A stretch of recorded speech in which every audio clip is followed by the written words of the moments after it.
Ìbò ààrẹ 2027 Peter Obi ti há ọlọ́gbọ́n larọ bẹ́ẹ̀ ogun àwítẹ́lẹ̀ kò gbọ́dọ̀ pààrọ̀ tó bá lọ́gbọ́n àbí nígbà tí arọ gbúrò pé ogun ń bọ̀ tó yá tètè bọ́ sọ́nà tó ní ẹni tí ò lè rìn ọ̀nà làábà tó ń lọ kẹ̀múkẹ̀mú kí ogun tó dé bí ogun náà bá dé kò lè mú un nítorí yóò ti rìn jìnnà ìyẹn ni wọ́n ṣe ní ogun àwítẹ́lẹ̀ kò gbọ́dọ̀ pààrọ̀ ohun tí Peter Obi ń ṣe nìyẹn o ó kàn jẹ́ pé kí arọ Obi tó máa sá lọ bóyá lógun náà kò ti dé tòsí àbá ìyẹn ni pé ọkùnrin náà ti há sínú àbá bí ogun náà kò ṣe wá ní mú mọ́lẹ̀ báyìí ọwọ́ Ọlọ́run nìkan nìyẹn wà o. bí ìgbà tí Obi ti mọ̀ pé arọ lòun lórí ọ̀rọ̀ ìdìbò ọdún 2027 ni tó sì ti mọ̀ pé àwọn tí òun fẹ́ bá tayò yìí ọ̀pọ̀lọpọ̀ wọn ló gbọ́n ju òun lọ tí wọ́n sì ní ète òṣèlú ju òun lọ dáadáa nítorí bẹ́ẹ̀ lòun náà ti ṣe bí arọ tó tètè bọ́ sọ́nà nígbà tó gbọ́ pé ogun ń bọ̀ tóun náà tẹnumọ́ pé òkèèrè ló lójú jíjìn ti mú ẹkún ẹ̀sùn àwọn tí wọ́n ṣe ẹgbẹ́ ADC kò tí ì fẹnu kò tán lórí ọjọ́ tí wọn yóò kó ẹgbẹ́ náà jáde tí Peter Obi ti kọ̀wé sí wọn ó ní òun yóò du ipò ààrẹ lọ́dún 2027 àmọ́ sáà kan lòun yóò lò ó bí àjànà bá sọ pé orò yóò jáde lọ́la kò sẹ́ni tó gbọ́dọ̀ bá jiyàn nítorí àjànà tó ní orò náà ló ní gbòòrò ohun tó bá ti ẹnu àjànà jáde nípa orò gbà bẹ́ẹ̀ bí àṣà aláṣà ni bí yóò ti rí nìyẹn alákòóso gbogbogbò ìyẹn gbogbo àwọn ẹgbẹ́ obedient movement kárí ayé ló sọ bẹ́ẹ̀ ọmọwé Yunus Tanko òun ló sọ bẹ́ẹ̀ ní Gombe nígbà tí wọ́n fi oyè olórí ogun dá Obi lọ́lá ní ìlú náà àfi bí ìgbà tí wọ́n ti mọ̀ pé ogun ńlá ló wà níwájú ẹ̀ tó fẹ́ jà ni àmọ́ ọjọ́ tí wọ́n ń fi oyè dá Peter lọ́lá tí Tanko sọ̀rọ̀ yìí àwọn ADC kò tí ì jáde sí gbangba aráàlú kò sì tí ì mọye wọn àwọn tí wọ́n kàn mọ́ náà ní Àtíkù El-Rufai àti Amaechi àti àwọn díẹ̀ míì nítorí ní ọjọ́ kìíní oṣù keje yìí ni olùdarí ẹgbẹ́ Obi yìí sọ pé ó ti kọ̀wé sáwọn ẹgbẹ́ alájọṣepọ̀ yìí ó lòun fẹ́ du ipò ààrẹ bí wọ́n bá sì gbé kinní náà fóun sáà kan pé lòun yóò lò ìyẹn ni pé tí wọ́n bá jẹ́ kí òun ṣe ààrẹ ní 2027 tó bá ti di 2031 òun yóò gbé kinní náà kalẹ̀ àwọn Haúsá yóò sì gbà á wọn yóò gbé fún ẹni tó bá wù wọ́n láàrin ara wọn ohun tó kọ sínú ìwé tó kọ sáwọn ẹgbẹ́ alájọṣepọ̀ yìí nìyẹn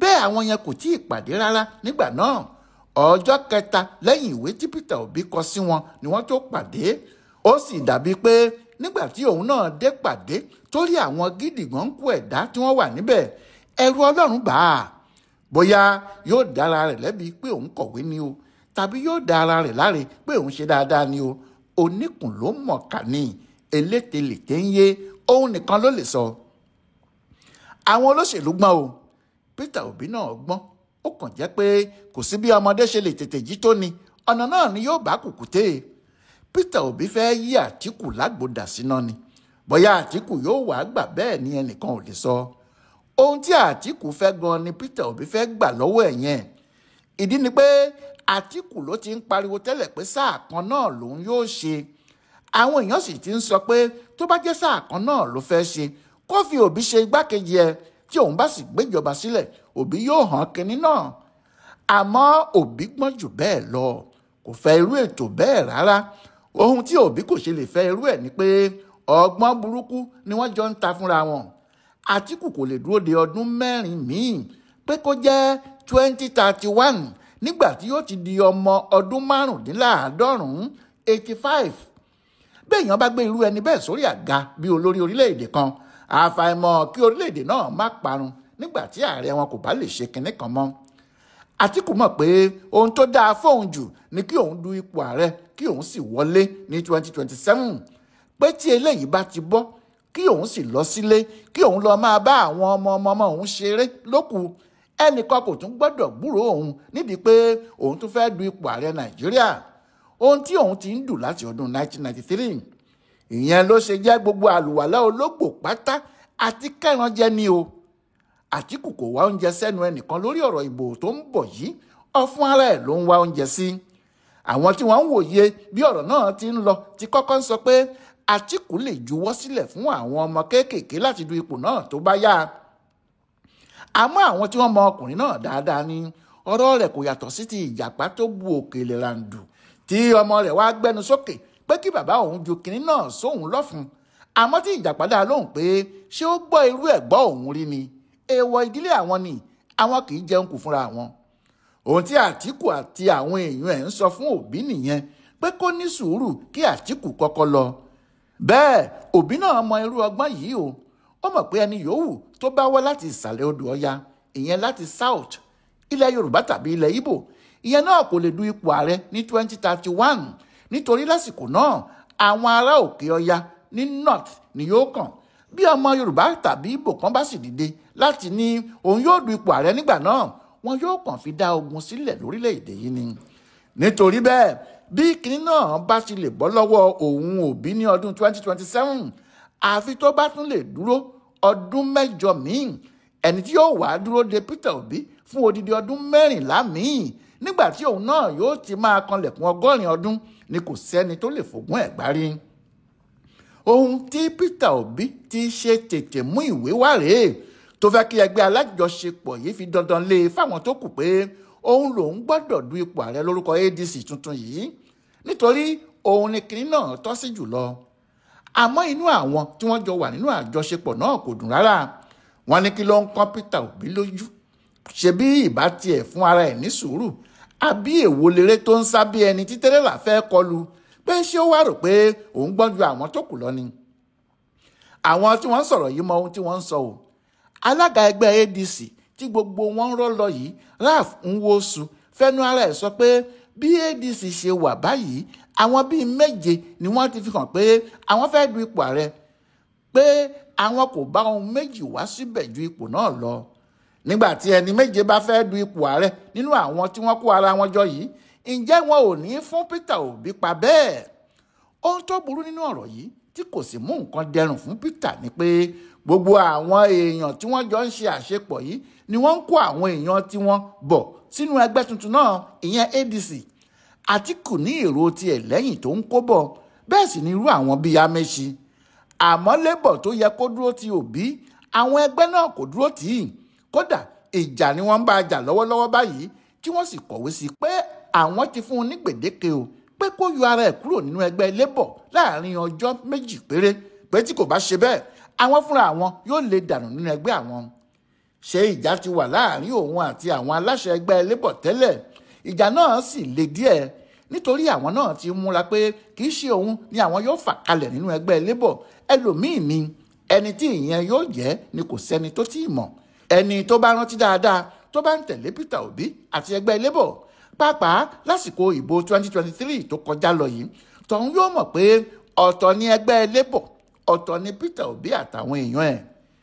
Àwọn kan wà tó jẹ́ Peter Obi ni wọ́n ń ṣiṣẹ́ fún, àwọn ni wọ́n ń pè ní obedient, tí wọn kò sì ka ara wọn mọ́ inú ẹgbẹ́ Labour rárá, ṣùgbọ́n wọ́n ń paṣípàṣí kinní náà tí awo kò fi ní lu ni. Ohun tó sì fà á ni pé Obi kò sí nínú ẹgbẹ́ Labour tẹ́lẹ̀, ọmọ ẹgbẹ́ PDP ni. Bẹ́ẹ̀ ni kì í ṣe ọmọ ẹgbẹ́ PDP pàápàá, ọmọ ẹgbẹ́ APGA, ẹgbẹ́ ojúkù ni. Ẹgbẹ́ APGA ló fi du ipò gómìnà ní 2003 nígbà tí wọ́n ní Chris Ngige ló wọlé tí òun wá lọ sí kóòtù, tí kóòtù gba ìpínlẹ̀ náà fún lọ́dún 2006 lẹ́yìn tí Ngige ti ṣe ọdún 3 bíi gómìnà Anambra. Inú ẹgbẹ́ náà ló sì wà títí di ọdún 2014 tó fi ń ṣe gómìnà ìpínlẹ̀ náà. Àmọ́ lẹ́yìn tó gbé ipò gómìnà sílẹ̀ ní 2006, ó sá wọ inú PDP lọ. Goodluck Jonathan sì fún níṣẹ́ tó ń bá ìjọba rẹ̀ ṣe. Nígbà tó di 2018, Atiku Abubakar mú bí ẹni tí yóò ṣe igbákejì òun láti du ipò ààrẹ lọ́dún 2019. Àmọ́ àwọn méjèèjì ló lulẹ̀, wọn kò wọlé. Ní 2022 ni Obi jáde fúnra ẹ̀ nínú PDP yìí kan náà ni pé òun yóò du ipò ààrẹ. Nígbà tó sì kéde bẹ́ẹ̀, wọ́n bẹ̀rẹ̀ sí fa ọ̀rọ̀ náà mọ́ ara wọn lọ́wọ́. Ọ̀gá rẹ̀ àtijọ́, ìyẹn Atiku náà ti jáde, bẹ́ẹ̀ náà sì ni Nyesom Wike. Ọjọ́ ìdìbò abẹ́lé tí wọn yóò fi mú ọ̀gá nínú àwọn mẹ́tẹ̀ẹ̀ta kù ọ̀túnla, ìyẹn lọ́jọ́ 24 oṣù karùn-ún 2022, Obi yàn dànù bí ìgbà tí ọmọ onídàáfò ìbá bọ́lẹ̀ lórí eré. Ó lóun ò ṣe PDP mọ́, kíá ló sì wọ inú ẹgbẹ́ Labour ní ọjọ́ kejì tó fi PDP sílẹ̀. Nígbà tó sì di ọjọ́ kẹta tó dé Labour, wọ́n dìbò abẹ́lé ẹgbẹ́ náà, wọ́n sì ní òun làwọn fà kalẹ̀ kó dupò ààrẹ lórúkọ ẹgbẹ́ wọn. Ohun tó jẹ́ kí ẹgbẹ́ Labour lè ṣe bẹ́ẹ̀ ni pé Labour pàápàá wà nínú Labour bí aláboyún. Ẹsẹ̀ kan ayé ẹsẹ̀ kan ọ̀run ni wọ́n wà. Wọ́n ń pọ̀ kàkà ikú, wọ́n ń wá ẹni tí wọn yóò fi ara tì tàbí ẹni tí yóò bá wọn gbé ẹgbẹ́ náà dìde padà.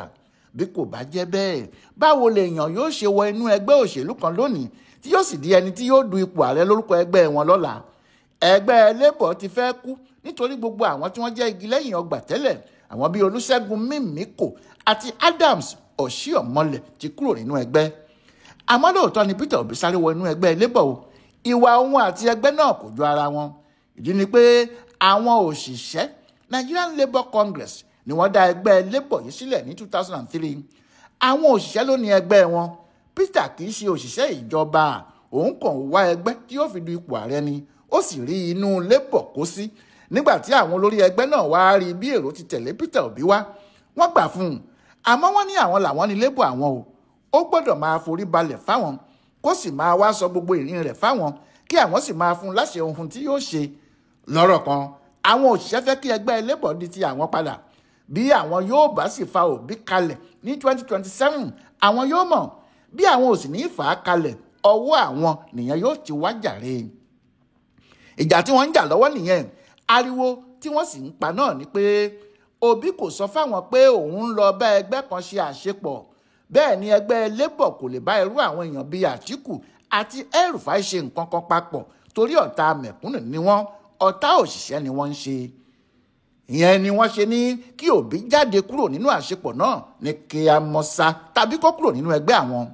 Níbi tí ọ̀rọ̀ wa dé dúró báyìí fún Peter Obi, àfi bí ìgbà tí ọkùnrin náà ti há pátápátá. Àkọ́kọ́ ni pé àwọn ẹgbẹ́ Labour ń bá a jà tí wọ́n ní àwọn kò rán níṣẹ́.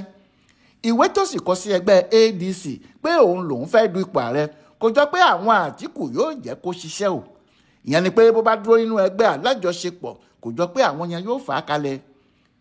Nínú ẹgbẹ́ Labour kò jọ pé àwọn yẹn náà yóò fà á kalẹ̀. Àmọ́ o, olóṣèlú ni Peter Obi, èyí tá à ń wí ti pẹ́ jù. Ọkùnrin náà ti tún lè ronú ọ̀nà àbáyọ, ṣé oríṣiríṣi aṣọ ní ti ara alágẹmọ jáde.